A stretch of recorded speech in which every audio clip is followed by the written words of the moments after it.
Hey everyone, and welcome to this explainer. I am absolutely thrilled you're here with us. Today we're tackling a massive frustration for basically anyone out there who is learning or trying to perfect their English. I mean, have you ever wondered why fast, super emotional on-screen dialogue feels literally impossible to decode, even when you've been studying the language for years? Well, let's dive right into this and completely deconstruct exactly what is happening in those dramatic movie moments. So think about this for a second. Why is it that you can understand an English podcast perfectly fine? You follow the ideas, you understand the vocabulary, no problem. But the absolute minute you turn on a Netflix movie, you feel completely lost. I really want to validate that frustration right now, because trust me, you are not alone. And if this sounds like you, please don't feel bad. It absolutely does not mean your English is weak. It just means you're encountering a completely different layer of the language, one that you definitely weren't tested on in a classroom.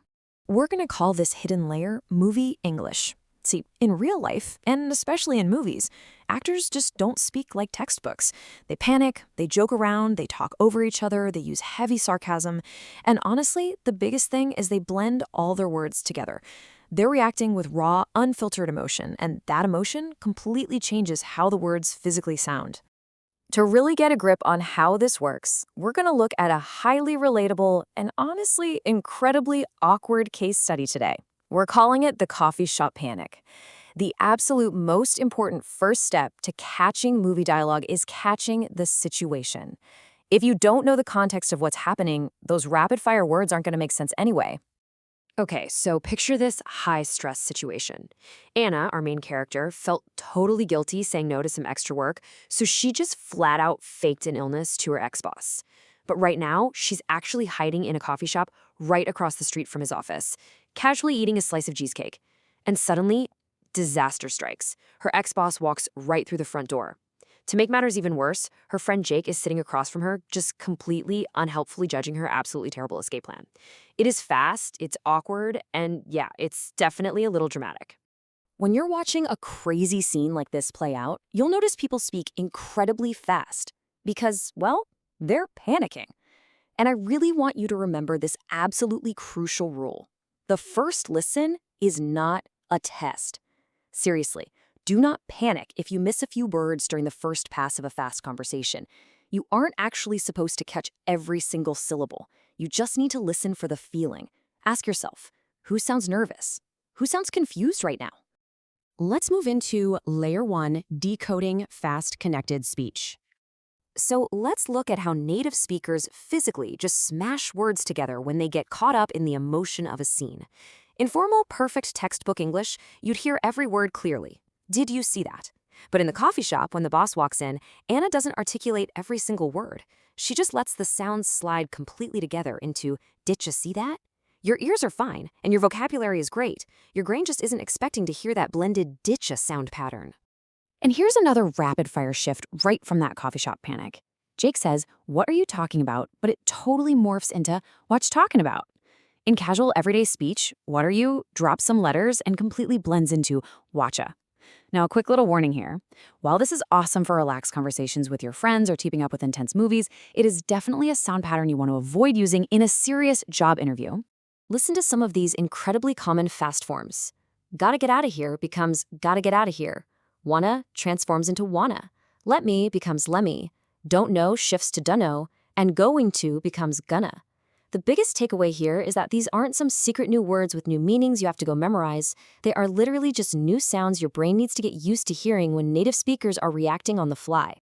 All right, moving on to Layer 2, sarcasm and hidden meanings. A massive, massive part of understanding movie dialogue is catching the hidden meaning behind the actual words. Characters almost never say exactly what they're thinking directly. Like when Anna asks Jake if her master escape plan is any good, Jake replies, "Yeah, no, it's kind of terrible." This line trips up so many learners because Jake starts with the word yeah. But in this exact kind of sentence, delivered with this really dry, teasing tone, yeah, no actually means a hard, definitive no. He's judging her plan, but with friendship, you know? The real meaning comes entirely from the tone, not the dictionary definition of the word yeah. And that perfectly brings us to our definition of hidden meaning. It's the humor, or the actual message, that lives right in the gap between a character's confident voice and their actual knowledge. For instance, back in our story, Jake confidently points to a side door as an escape route, But when Anna asks if it actually leads outside, he freely admits he just said it with confidence and has no idea. The real joke is buried underneath the literal words. It's that hilarious gap between sounding like a genius problem solver and absolutely not being one. It is wild to notice how incredibly tiny words can carry massive emotional weight, depending entirely on the speaker's attitude. Just take the name Jake. Said pleasantly, it's just a standard greeting. But said with a dark, dangerous tone, it means, stop joking right now. Or said with sheer panic, it screams, help me immediately. And what about a little word like so? When Jake says, so, your master plan was, that tiny word introduces a summary, sure, but it adds a massive layer of teasing judgment. Little words carry huge feelings in real English. Let's look at layer 3, the movie phrase glossary. We've put together this quick phrase bank of high-frequency modern expressions that pop up constantly in dramatic moments, huge arguments, and plot twists. Now, you definitely don't need to memorize all of these today. Just treat it as a bank for your ears to start noticing.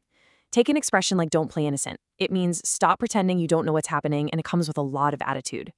Don't even get me started is absolutely brilliant because it carries so much emotion. It warns the listener, seriously, do not open this topic or I'm going to complain for 20 minutes straight. And what about I'm not buying it? Well, that's exactly what you say when someone claims they are deathly ill, but you catch them in a cafe eating cheesecake. It literally means I completely do not believe your story.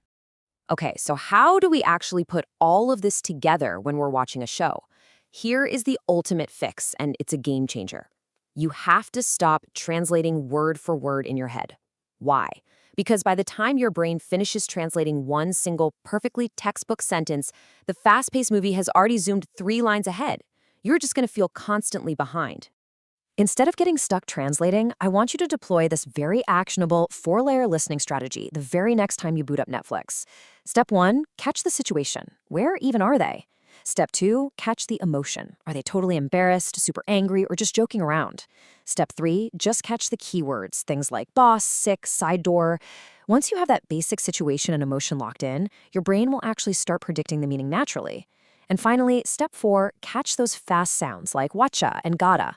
Remember, predicting the meaning from context is always better than trying to get a perfect translation. And that brings us to our final thought for this explainer.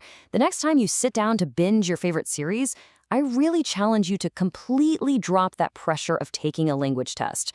Don't hit pause every 5 seconds. Look for the raw emotion. Listen closely for those blended, smashed together sounds, and try to spot the heavy sarcasm. What hidden layers of the story will you actually discover when you finally stop translating and just start truly listening?